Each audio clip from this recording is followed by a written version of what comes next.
Welcome students. आज हम लोग पढ़ने वाले हैं क्लास 7 हिंदी बसंत का 13 चैप्टर, जो एक कविता है जिसका नाम है एक तीन का।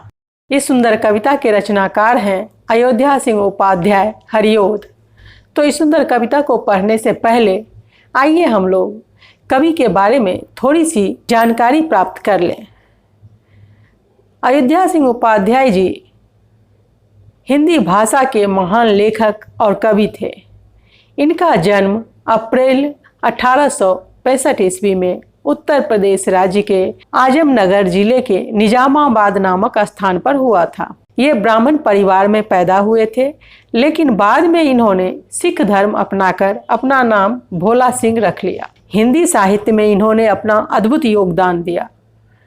वे 2 बार हिंदी साहित्य सम्मेलन के सभापति रह चुके हैं और सम्मेलन में इन्हें विद्या वाचस्पति की उपाधि से सम्मानित किया जा चुका है। इनकी प्रमुख रचनाओं में प्रिय प्रवास, कवि सम्राट, वैदेही वनवास, बाल विभव, फूल पत्ते आदि महत्वपूर्ण है। माना जाता है कि इनकी मृत्यु सन 1947 ईस्वी में निजामाबाद में ही हो गई और इनका एक उपनाम भी है, हरिओद। तो यह कविता जो है एक तिनके के महत्व को समझाते हुए हमें अपने जीवन में अपने ऊपर कभी भी घमंड न करने की संदेश देता है। इस कविता में कवि ने एक तिनके के महत्व को दर्शाया है और मनुष्य के घमंड किस प्रकार दूर होते हैं उसके बारे में बड़ा ही सुंदर वर्णन किया है। तो आइए हम लोग इस सुंदर कविता को पढ़ते हैं और इसका आनंद लेते हैं। तो चलिए, कविता को पढ़ने से पहले हम लोग इस कविता में आए हुए कठिन शब्दों को जान लें ताकि कविता को समझने में आसानी हो। घमंड मीन्स अभिमान या गर्व। ऐठा हुआ मतलब अकड़ा हुआ। मुंडेरे पर मतलब ऊंचे स्थान पर। अचानक मतलब सहसा। तिनका मतलब तृण यानी घास का टुकड़ा। झिझक मतलब संकोच। बेचैन मतलब अशांत या परेशान। दुखना मतलब दर्द होना या पीड़ा होना। मुठ मतलब कपड़े का गोला बनाकर। ढब मीन्स तरीका। यों मतलब ऐसे। ताना मतलब उल्हाना। तो चलिए अब हम लोग शुरू करते हैं इस सुंदर कविता को। कवि कहते हैं, मैं घमंडों में भरा ऐंठा हुआ, एक दिन जब था मुंडेरे पर खड़ा, आ अचानक दूर से उड़ता हुआ, एक तिनका आँख में मेरी पड़ा। प्रस्तुत पंक्तियों में कविवर अयोध्या सिंह उपाध्याय जी कहते हैं कि एक दिन मैं यानी कवि अपने घर की मुंडेरे पर घमंड में भरे हुए खड़े थे। उन्हें अपने ऊपर बहुत घमंड था। तभी अचानक उनकी आंखों में कहीं से उड़कर एक तिनका आ गिरता है। आगे कवि कहते हैं, मैं झिझक उठा हुआ बेचैन सा, लाल होकर आंख भी दुखने लगी, मूठ देने लोग कपड़े की लगे, ऐंठ बेचारी दबे पांवों भगी। प्रस्तुत पंक्तियों में कवि कहते हैं, तिनका के आंख में गिर जाने के बाद उनकी हालत बहुत खराब हो जाती है। आंख में तिनका चले जाने से उन्हें बड़ी ही बेचैनी होने लगती है। उनकी आंखें लाल हो जाती हैं और दुखने लगती है। लोग कपड़े का उपयोग करके उनकी आंख से तिनका निकालने की कोशिश करने लगते हैं। इस दौरान उनकी ऐंठ यानी घमंड बिल्कुल चूर चूर होकर दूर भाग जाती है। आगे कवि कहते हैं, जब किसी ढब से निकल तिनका गया, तब समझने यूं मुझे ताने दिए, ऐंठता तू किस लिए इतना रहा, एक तिनका है बहुत तेरे लिए।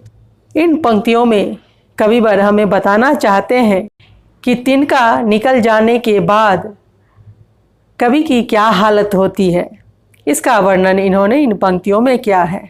कवि कहते हैं, जैसे तैसे उनकी आंखों से तिनका निकल गया। इसके बाद उन्हें मन में एक ख्याल आया कि उन्हें घमंड नहीं करना चाहिए था। उनका घमंड तो एक मामूली सी तिनके ने ही तोड़ दिया है। इसलिए कभी भी अपने ऊपर घमंड नहीं करना चाहिए, यानी हमेशा घमंड से दूर रहना चाहिए। इस प्रकार कवि कहते हैं कि इंसान चाहे कितना भी सफल हो जाए, कितनी भी ऊंचाइयों पर चला जाए, लेकिन उसे कभी भी अपने ऊपर घमंड नहीं करना चाहिए, क्योंकि घमंड एक न एक दिन चूर हो ही जाता है। तो इस प्रकार इस कविता का सारांश ये निकलता है कि एक तिनका कविता में कवि हरिओत जी ने हमें घमंड ना करने की प्रेरणा दी है। इस कविता के अनुसार एक दिन कवि बड़े घमंड के साथ अपने घर की मुंडेर पर खड़े थे। तभी उनकी आंख में एक तिनका कहीं से उड़कर आया और उनकी आंख में चला गया। उनकी आंखों में दर्द होने लगता है, आंखें लाल हो जाती है। फिर बहुत प्रयास करके जैसे तैसे करके तिनका उनकी आंख से निकल जाता है। तिनके के निकलने के साथ ही कवि के मन से घमंड भी निकल जाता है। उन्हें यह एहसास होता है कि कभी भी अपने ऊपर घमंड नहीं करना चाहिए, क्योंकि इंसान चाहे कितना भी बड़ा हो जाए, शक्तिशाली हो, चाहे कितने ही ऊंचे पद पर हो, लेकिन उसका घमंड एक न एक दिन एक छोटी सी चीज़ से भी टूट ही जाता है। जैसे कि कवि के आंख में एक तिनका पड़ने से उनका घमंड चकनाचूर हो गया। इसलिए हमें हमेशा सादा जीवन, सरल जीवन जीने का प्रयास करना चाहिए और अपने ऊपर कभी भी घमंड नहीं करना चाहिए, क्योंकि घमंड करने वाले का एक न एक दिन घमंड चूर हो ही जाता है। इसलिए हमेशा हमें सादा जीवन जीना चाहिए और सबके साथ मिलजुल कर रहना चाहिए, घमंड नहीं करना चाहिए। तो उम्मीद है यह कविता आपको बहुत पसंद आई होगी और यह कविता आपके लिए बहुत ही उपयोगी है, क्योंकि इससे एग्जाम में बहुत सारे प्रश्न पूछे जाते हैं। अगर आपको यह वीडियो अच्छी लगी है तो फिर इसे लाइक कर दें, अपने दोस्तों के साथ इसे ज़्यादा से ज़्यादा शेयर करें। अगर आप इस चैनल पर नए हैं तो इस चैनल को सब्सक्राइब करके बेल आइकन को प्रेस कर दें, ताकि आने वाली सभी वीडियोज की नोटिफिकेशन आपको सबसे पहले मिले। हमारे साथ बने रहने के लिए आपका बहुत बहुत धन्यवाद। Thanks for watching.